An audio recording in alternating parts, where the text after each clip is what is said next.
In the digital glow of our screens, we witness daily spectacles of moral fury, Twitter storms, cancel culture, public shamings that destroy careers in hours.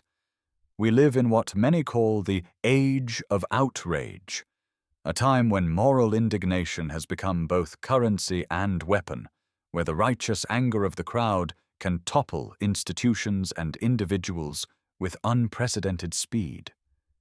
But what would Friedrich Nietzsche, that great diagnostician of moral sickness, make of our contemporary moral landscape? The philosopher who declared God is dead and predicted the collapse of traditional values would likely see in our outrage culture not moral progress, but a profound symptom of what he called nihilism, the devaluation of all values. Today, we'll explore how Nietzsche's penetrating analysis of morality, resentment, and the human condition illuminates our current moral crisis. We'll discover why our age of outrage might be exactly what Nietzsche predicted would follow the death of God, and what his philosophy suggests about where we go from here. This isn't just an academic exercise. Understanding Nietzsche's critique of morality might be essential for navigating our polarized world, and perhaps for saving ourselves from the very moral nihilism he warned against. When Nietzsche proclaimed God is dead and we have killed him, he wasn't celebrating. He was diagnosing. He saw that the foundations of Western morality, rooted in Christianity and absolute divine command, were crumbling under the weight of scientific rationalism and philosophical critique. But here's what most people miss about Nietzsche's famous declaration. He understood that when you remove the foundation, the entire structure becomes unstable. For over 1,000 years, Western civilization had derived its moral certainties from divine authority. Good and evil weren't matters of opinion.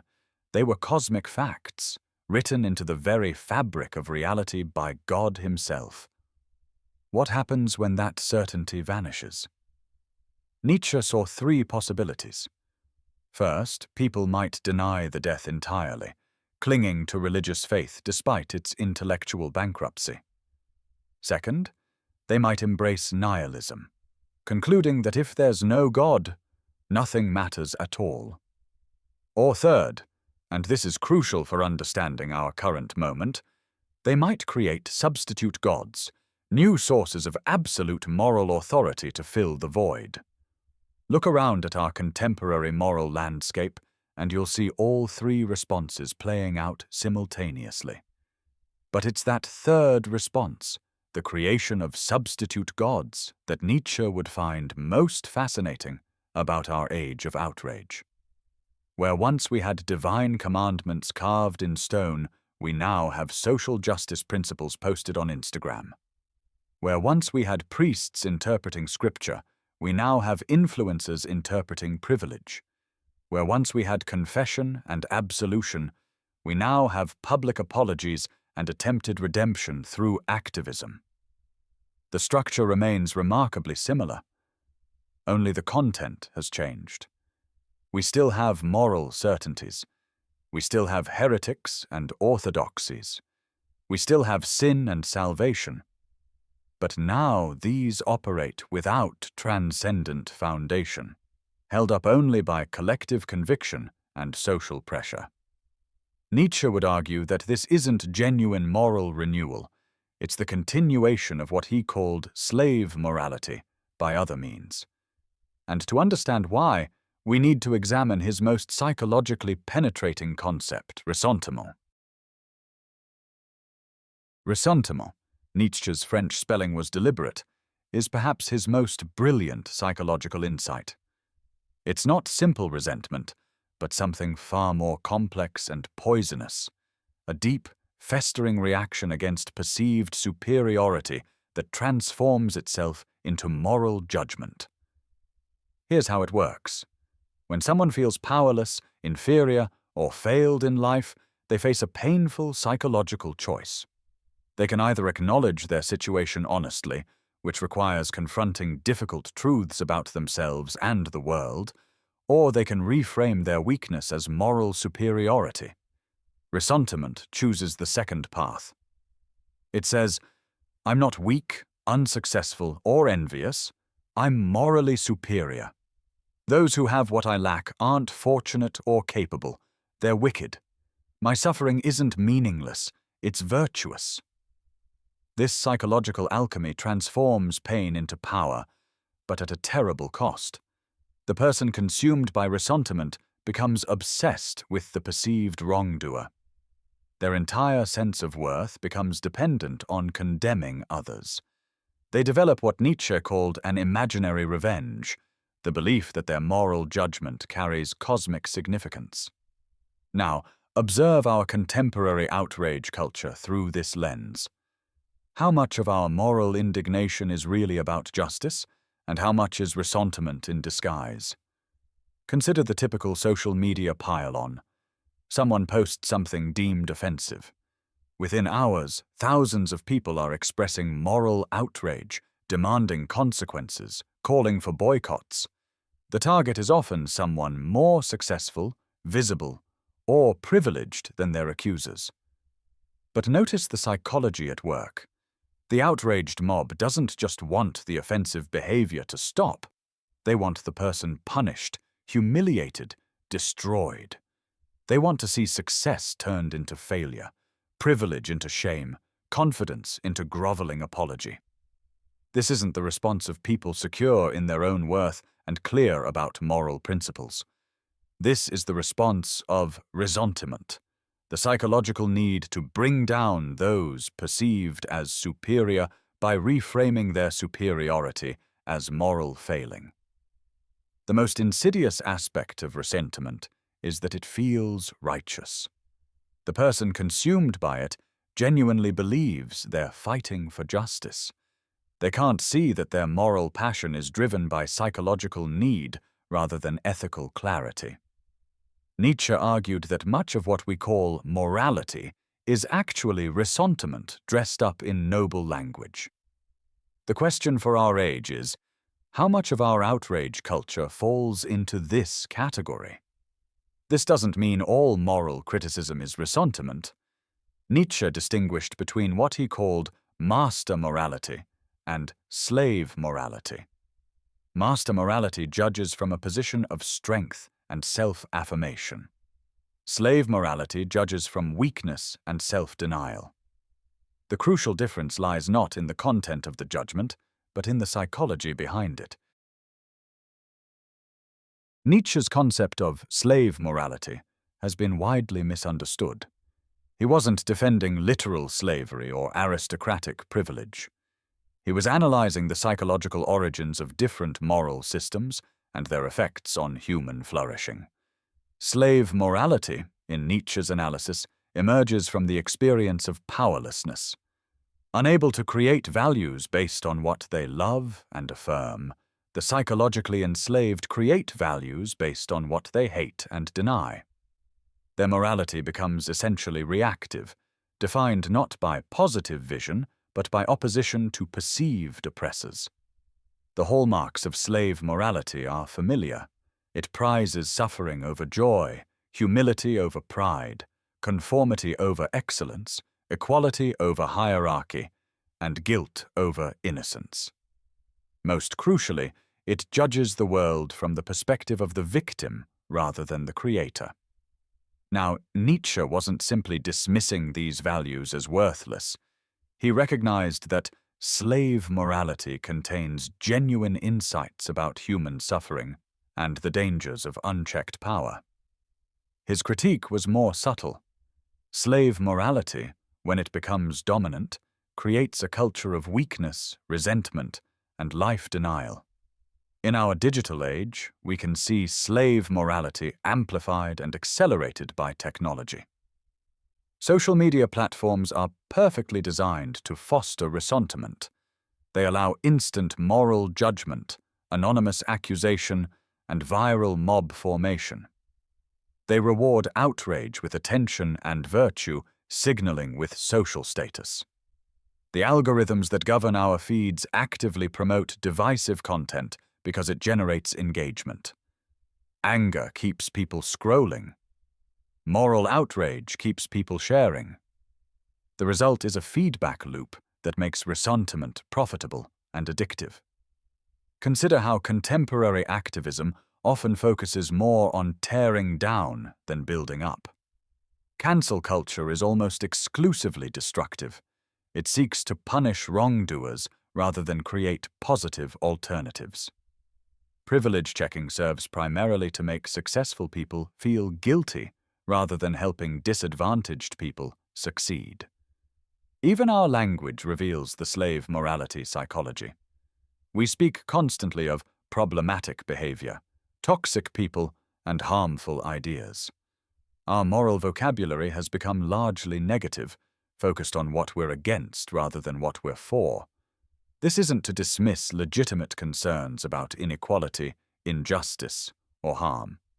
But Nietzsche would argue that when our moral discourse becomes primarily reactive and negative, we've entered the realm of slave morality, and with it, the psychological territory of ressentiment.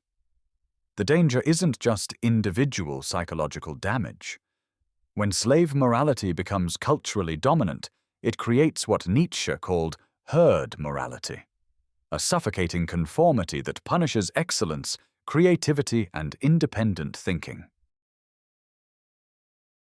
One of Nietzsche's most prescient insights was his analysis of herd morality, the tendency of humans to find safety and meaning in moral conformity with the group. The herd animal, he observed, survives by following the crowd, and this instinct carries over into human moral behavior. Herd morality isn't necessarily wrong in its content. Many herd values are genuinely beneficial. The problem lies in how these values are held and enforced. Herd morality demands conformity not through reasoned persuasion, but through social pressure, shame, and exclusion. The herd doesn't want to think about morality. It wants to feel righteous without the burden of genuine moral reasoning. It creates simple rules, clear boundaries between us and them, and swift punishment for those who violate group norms. In our connected age, the herd has gone global and gained unprecedented power. A single tweet can mobilize millions of people around a moral cause within hours.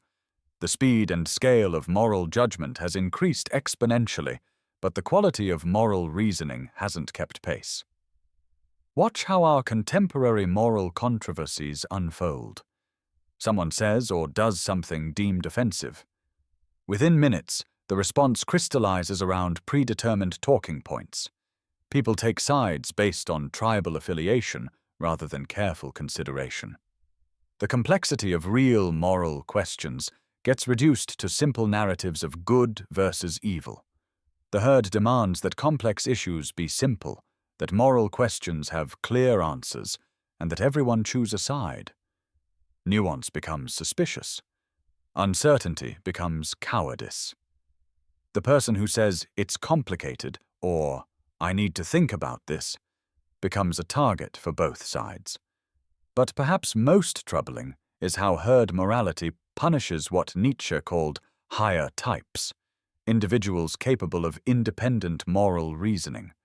The person who questions group orthodoxy, who thinks for themselves, who refuses to join the mob, becomes an enemy of the herd. We see this in how our culture treats intellectual independence. Academics who question prevailing narratives face career destruction. Artists who explore uncomfortable truths get censored. Politicians who break with party orthodoxy get primaried. The message is clear: conform or be destroyed. Nietzsche argued that this tendency, when unchecked, leads to what he called the last man, a human type so domesticated, so focused on comfort and safety, so allergic to risk and excellence, that they represent the antithesis of human greatness. The last man has no great aspirations, takes no risks, creates nothing of value. They seek only pleasure, comfort, and the approval of the herd. They've achieved equality by reducing everyone to the lowest common denominator. Sound familiar? Nietzsche wrote this in the 1880s, but it reads like a critique of contemporary consumer culture and social media existence. Central to Nietzsche's philosophy is the concept of will to power, not power over others in the crude political sense, but power over oneself, power to create, power to become what one is capable of becoming. The will to power is the fundamental drive toward growth, expansion, and self-realization. But in our age of outrage, we often see what might be called will to victim, the psychological drive to claim victim status as a source of moral authority and social power. This represents a fundamental inversion of Nietzsche's life-affirmative philosophy. The will to victim operates on several levels. First, it provides instant moral credibility. In a culture that prizes victimhood, claiming to be oppressed grants immediate standing to speak on moral issues. The victim's voice carries special authority that cannot be questioned without appearing callous or cruel. Second, it offers a ready-made explanation for personal failures and disappointments.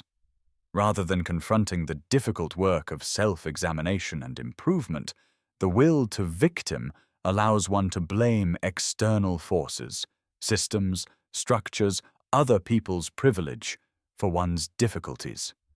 Third, it provides a sense of meaning and purpose. Fighting against oppression feels noble and important. Being part of a marginalized group creates instant community and shared identity. But Nietzsche would argue that the will to victim, however psychologically appealing, is fundamentally life-denying. It focuses on what's wrong rather than what's possible. It emphasizes limitations rather than potential. It seeks to tear down rather than build up. Most importantly, it makes one's sense of worth dependent on external validation, either sympathy for one's suffering or anger at one's oppressors. This is precisely the opposite of what Nietzsche meant by self-creation and authentic existence. Consider how contemporary social movements often center victim narratives. Instead of inspiring visions of what oppressed groups might achieve, they focus on cataloging grievances and demanding acknowledgement of suffering.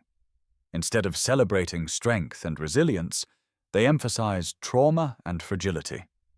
This isn't to minimize real injustices or dismiss legitimate grievances, but Nietzsche would ask, does focusing primarily on victimhood actually help people overcome their circumstances, or does it trap them in resentment and dependence? The person motivated by will to power asks, how can I become stronger, more capable, more creative? The person motivated by will to victim asks, who is responsible for my suffering, and how can they be made to pay? One orientation leads toward growth and self-realization. The other leads toward stagnation and resentment. Nietzsche's famous phrase, beyond good and evil, is often misunderstood as moral nihilism, the belief that nothing is right or wrong. But Nietzsche meant something far more sophisticated, the need to move beyond simplistic moral categories toward more nuanced understanding of human motivation and behavior. Good and evil thinking reduces complex moral situations to binary choices. It assumes that people and actions can be neatly categorized as righteous or wicked. It demands that we take sides in every conflict and condemn those on the wrong side. But real life is more complicated. People have mixed motives. Actions have unintended consequences. Context matters. What appears virtuous in one situation might be destructive in another. Our age of outrage is trapped in good and evil thinking. Every controversy becomes a battle between the forces of light and darkness. Nuance gets lost, complexity gets ignored. The possibility that both sides might have valid points becomes unthinkable. Nietzsche proposed moving beyond good and evil toward what he called noble and base, a more aristocratic mode of moral evaluation based on excellence, beauty, strength, and creativity rather than simple rule-following. This doesn't mean abandoning moral standards. It means developing more sophisticated standards based on what enhances life rather than what follows predetermined rules. Applied to our contemporary situation, this might mean judging actions not just by their conformity to current moral orthodoxies, but by their effects on human flourishing. It might mean asking not just, is this right or wrong, but does this make people stronger or weaker? Does it increase or decrease human potential? Does it create or destroy? Such an approach might lead to some uncomfortable conclusions. Some behaviors we currently condemn might be judged more favorably if they promote excellence and growth. Some behaviors we currently praise might be questioned if they foster weakness and dependence. But perhaps most importantly, moving beyond good and evil thinking might help us escape the trap of ressentiment. Instead of deriving our values from opposition to what we hate, we might derive them from affirmation of what we love. Nietzsche's concept of the Übermensch, often translated as Overman or Superman, represents his vision of humanity's potential beyond the death of God and the collapse of traditional values. The Overman doesn't need external moral authorities because they create their own values based on their own nature and aspirations. This isn't the cartoonish superhuman of popular imagination, but something more profound, a human being who has overcome ressentiment, escaped herd morality, and learned to affirm life despite its suffering and uncertainty. In our age of outrage, the Overman would be the person who refuses to join the mob, who thinks independently, who creates rather than destroys, who builds up rather than tears down. They would be motivated by love rather than hate, by vision rather than resentment, by the will to power rather than the will to victim. Such individuals exist in every age, but they're especially crucial in times of moral crisis like our own. They show us that it's possible to live meaningful, moral lives without either clinging to dead traditions or succumbing to nihilistic despair. The question Nietzsche leaves us with is simple but profound. In an age where traditional moral certainties have collapsed and new forms of ressentiment masquerade as justice, will we have the courage to think for ourselves, to create our own values, and to affirm life despite its difficulties? The future of human moral development may depend on our answer.